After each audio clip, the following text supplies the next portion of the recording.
Halo peserta didik semuanya, bertemu lagi dengan saya Mr. Donald Manalu. Jadi, pada video kali ini saya akan mencoba menjelaskan tentang materi kita di bab 3, yaitu tentang cara berpikir kronologis, diakronik, dan sinkronik. Jadi, submateri yang akan kita bahas adalah cara berpikir sejarah itu ada 3. Yang pertama adalah cara berpikir diakronik. Yang kedua adalah cara berpikir sinkronik. Dan yang ketiga adalah cara berpikir secara kausalita maupun kontingensi.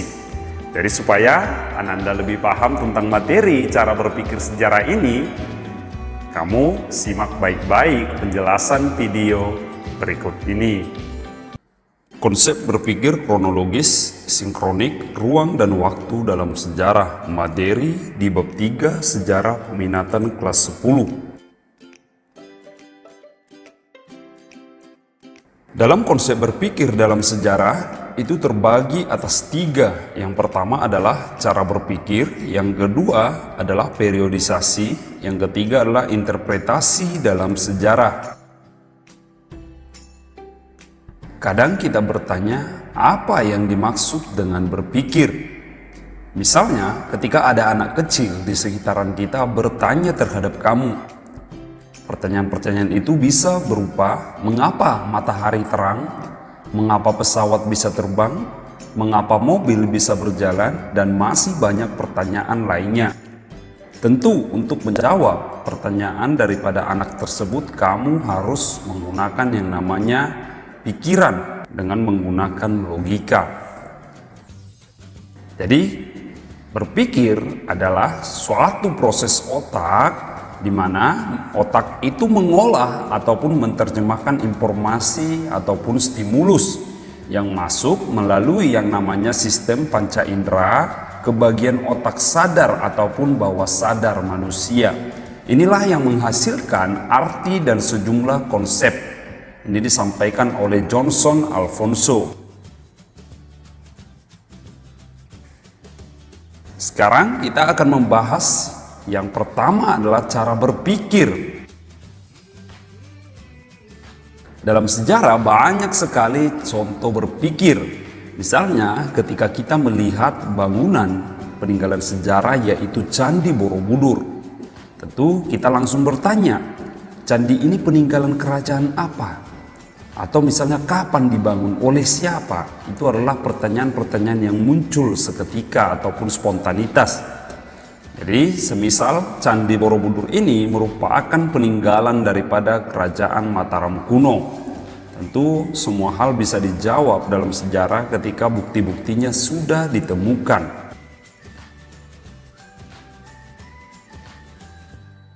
Sekarang kita melihat tentang konsep berpikir kronologis.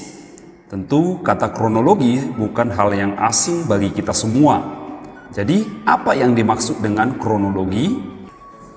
Secara sempit, kronologi bisa diartikan sebagai urutan waktu kejadian. Untuk itu, konsep berpikir kronologis menuntut kita untuk bisa berpikir secara runtut, teratur sesuai dengan urutan waktu. Berpikir kronologis juga sangat bermanfaat untuk menghindari yang namanya anakronisme. Sekarang saya bertanya, apa itu anakronisme? Jadi, anakronisme ini adalah lawan daripada kronologi ataupun antonimnya, yaitu kerancuan waktu antara satu peristiwa sejarah dengan satu peristiwa yang lainnya. Jadi tidak berurutan. Dengan konsep berpikir kronologis, sejarah itu bisa memberikan gambaran utuh suatu peristiwa sesuai dengan urutan waktu kejadian. Dalam kehidupan sehari-hari, konsep berpikir kronologis ini sangat-sangat dibutuhkan untuk memecahkan suatu masalah. Misalnya ketika ada suatu kejadian dalam pelanggaran hukum, polisi selalu biasanya menggunakan yang namanya olah TKP, tempat kejadian perkara. Mereka selalu melaksanakan sesuai dengan urutan waktu, bahkan menit. Mereka sesuaikan semuanya hingga dapat kejadian yang benar-benar terjadi. Jadi itulah pentingnya kronologis dalam kehidupan manusia, bahkan itu di sejarah itu sendiri.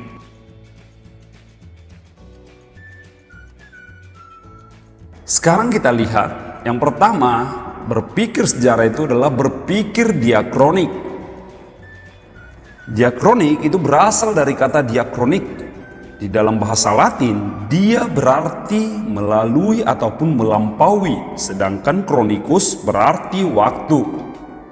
Dengan demikian, anakronik berarti adalah memanjang dalam waktu tapi terbatas dalam ruang.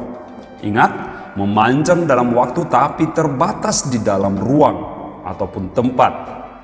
Contoh, ketika kita mempelajari peristiwa reformasi pada tahun 1998, tentu kamu harus tahu mengapa peristiwa itu bisa terjadi. Tentu kita harus tahu juga apa yang melatar belakangi peristiwa reformasi 1998. Lalu apa tujuan peristiwa tersebut? Lalu nanti dengan menjawab pertanyaan tersebut, dapatlah bagaimana peristiwa sejarah reformasi itu terjadi. Ingat tadi, memanjang dalam waktu tapi terbatas dalam ruang. Itu adalah berpikir secara diakronik. Contoh lainnya adalah ketika kita akan membahas tentang sejarah perang Diponegoro melawan VOC, maka pikiran kamu akan terfokus pada peristiwa perlawanan paling besar dalam salah satu sejarah Indonesia terhadap Belanda.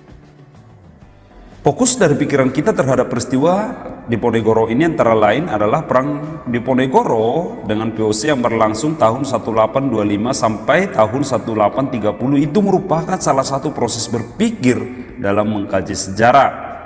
Di samping itu kita juga akan tertuju pada peristiwa sebelum tahun 1825 atau setelah tahun 1830. Karena untuk memahaminya terjadinya perang Diponegoro ini, itu diperlukan yang namanya pengkajian tentang apa yang melatar belakangi peristiwa itu sebelum tahun 1825.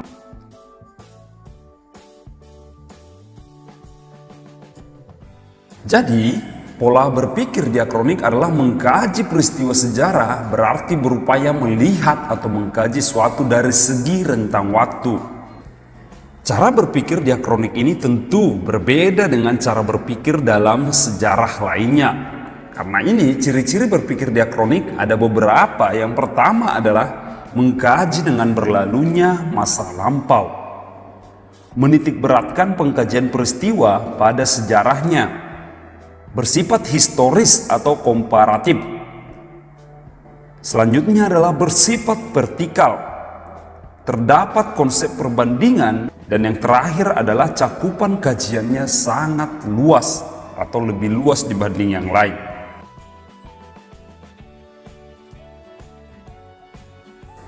Contoh mengkaji berpikir diakronik adalah salah satunya peristiwa kemerdekaan Indonesia. Tentu peristiwa kemerdekaan Indonesia bukan suatu hal yang tidak pernah kamu dengarkan. Ini adalah suatu peristiwa yang sudah sangat umum di negara kita. Di mana peristiwa kemerdekaan kita pada tanggal 17 Agustus 1945 itu disebabkan atau diawali dengan kejadian-kejadian peristiwa yang lain yang pernah terjadi.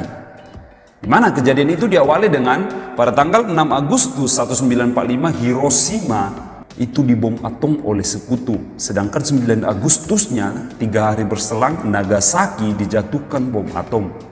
Sehingga tanggal 14 Agustus 1945, Jepang menyatakan menyerah kepada sekutu. Sehingga terjadilah suatu peristiwa pada tanggal 16 Agustus di mana para pemuda itu mengamankan Soekarno ke suatu daerah di Rengas Dengklok. Hingga kita merdeka pada tanggal 17 Agustus. Jadi ingat, banyak rangkaian peristiwa yang saling berkaitan seperti kemerdekaan kita yang dipengaruhi oleh banyak faktor peristiwa lain.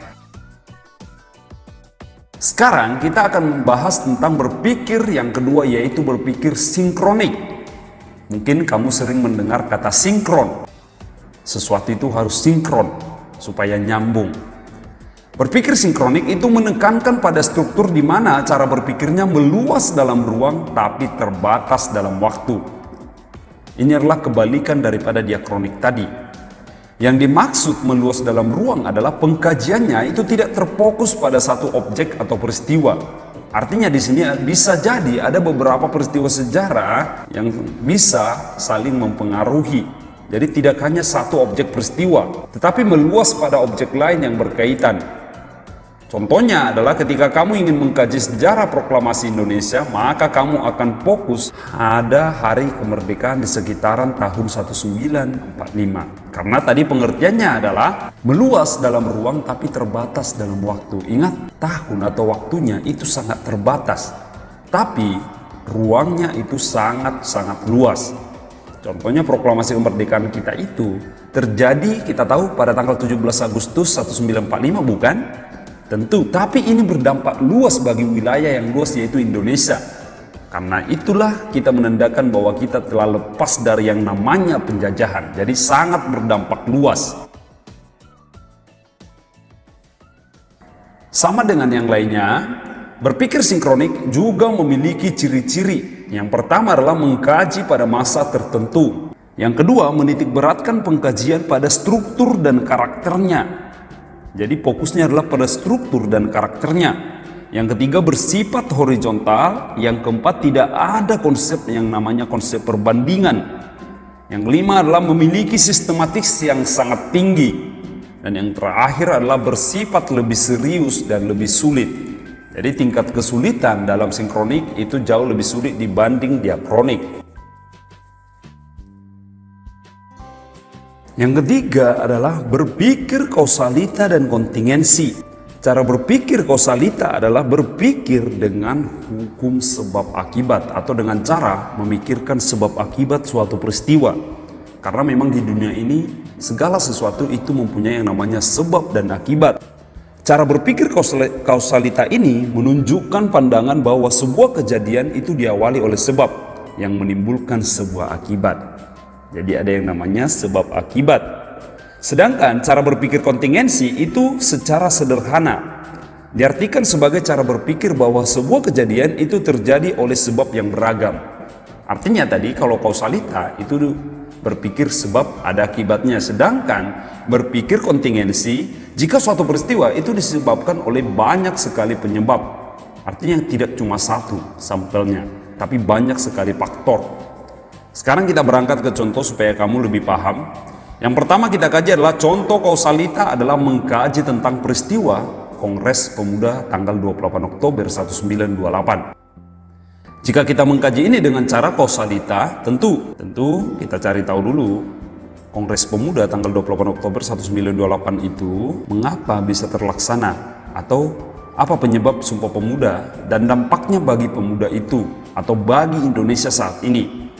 Ingat, apa dampaknya, apa sebabnya. Jadi sebabnya adalah untuk memerdekakan Indonesia, dan dampaknya adalah pemuda Indonesia bersatu hingga saat ini, berjanji untuk melindungi yang namanya tumpah darah, tanah air dan bahasa Indonesia. Itu adalah contoh kausalita. Sekarang kita lihat dengan cara contoh kontingensi. Salah satu peristiwa yang bisa dikaji dengan contoh kontingensi adalah peristiwa Perang Dunia Kedua yang berlangsung pada tahun 1939 sampai pada tahun 1945. Tentu ini adalah salah satu peristiwa besar di dunia yang terjadi, di mana mungkin kamu beberapa sudah tahu bahwa Perang Dunia Kedua ini disebabkan oleh banyak faktor yang terjadi. Ada yang namanya sebab umum maupun sebab khusus. Contohnya adalah sebab umum di sini berkembangnya paham fasisme, adanya blok yang terbagi dalam blok fasis maupun blok sekutu. Lalu alasan sebab umum lainnya adalah kegagalan Liga Bangsa-Bangsa dalam menjaga perdamaian. Sebab khusus lainnya adalah invasi Jepang ke Manchuria, invasi Italia di Ethiopia di Afrika, dan invasi Jerman ke Polandia dalam serangan Blitzkrieg. Dan adanya serangan Jepang ke Pearl Harbor yang memancing kemarahan Amerika hingga turun dalam peristiwa Perang Dunia Kedua. Tentu ini ada banyak faktor, bukan? Intinya peristiwa Perang Dunia Kedua ini terjadi karena banyak alasan dan faktornya. Itulah adalah contoh berpikir secara kontingensi. Jadi nanti kalau saya suruh menyebutkan dalam latihan, menyebutkan contoh kausalita, kontingensi, diakronik, dan sinkronik, kamu sudah harus bisa tanpa harus mencontoh-contoh yang sudah saya jelaskan. Kamu bisa kaitkan dengan peristiwa-peristiwa lain yang saling berkaitan. Itulah dia tadi penjelasan tentang materi di bab 3 tentang cara berpikir kronologis. Tadi kita sudah mendengarkan bagaimana cara berpikir sejarah, bagaimana cara mengkaji sejarah dengan cara diakronik, sinkronik maupun kausalita dan kontingensi. Harapannya adalah semoga materi ini menambah ilmu pengetahuan Ananda sekalian. Jadi sekian yang dapat Sir Donald sampaikan. Saya ucapkan terima kasih.